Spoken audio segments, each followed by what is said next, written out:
medium Hawaiian fish. So it's the forehead of a fish. That's the name in Hawaiian. During World War II, the United States purchased these craters in 1908 and made them anti-air defense system.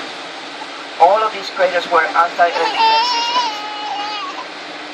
And before 1820, there was no building on the left-hand side. This was a huge valley. Huge valley. However, Honolulu became the capital city to the Hawaiian Islands in 1845. But all these buildings were not here. There were a lot of grass huts. Now we only have Pizza Hut. Pizza Hut around. So that's Honolulu. Some of us say Honolulu. Depends. Honolulu actually means protected bay, because all this island of Oahu is surrounded by reef. That's why it's known as protected bay. So let's focus our attention to the front of the bus. This is the National Memorial Cemetery of the Pacific, another one of the highlights of the tour. It is also known as Pu'ovaina. These two columns resemble brotherhood. Remember, in those days, a lot of brothers used to serve in the same battleship. Inside the USS Arizona, 39 sets of brothers were serving at the same time at the day of the attack. 39 sets of brothers and 24 sets of twins were amongst those 39 sets of brothers. 24 sets of twins. So can you just imagine some of the graves of the buried people got? Use that for the Pearl Harbor? Yeah. Not only But they're not losing them at the some, same time, not all. but not knowing where they are. Living a whole life without knowing where your loved one is. Just think about that particular fact. And you will be able to relate to the whole thing. On the left hand side, this is the tombs of the unknown.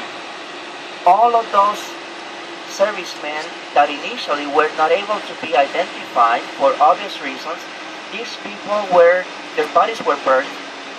There was no DNA testing back then, and also that often they were finding just pieces of bodies, just limbs, and they put them in common holes, and then they dug them out, and they dug them out and brought them over here. When this cemetery opened in 1949, in the year 1949. Initially, there was a lot of white crosses in each one of the markers. We could call these plots or markers, each one of these. But a group of people said that not all of them were Christians. Some of them were Buddhists, some of them were Jewish. So they removed the white crosses, they put them away. But this, more than 34,000 people are buried in this cemetery today. It is full to capacity. There's another part of this cemetery in Kaneohe Bay. Also, people like Daniel Inouye, that passed away about 2 months ago now. He was the senator from Hawaii. He's actually buried on the left-hand side, on the other side of the street, right by his wife, that passed away in 2006. Daniel Inouye was part of the 442nd Battalion, the most condecorated battalion ever, or group of servicemen ever in the history of the United States. And to the front of the bus, we have what we call the Lady of Columbia. She also resembles motherhood. She's looking over her sons and daughters. And she also means peace. It's a peace symbol of peace. Her right hand is open. I'm going to make a quick stop over here, but just from the bus, take pictures. They don't allow us to get outside. You're welcome to come back with your rental car, and you can use the side roads, go all the way to the Lady of Columbia. So she does resemble motherhood, and she stands about 30 feet tall.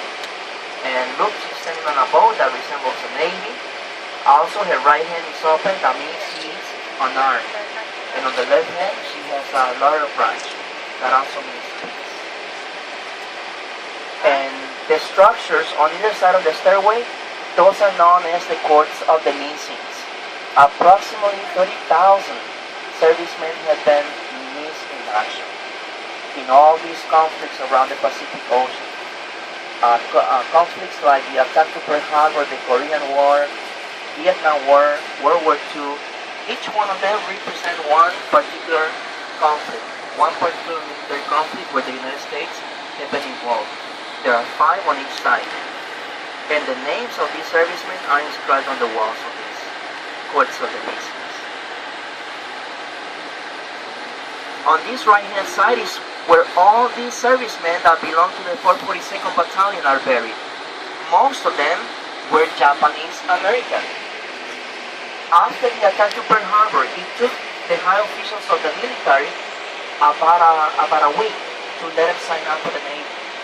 And 1 year before they could fight against anybody.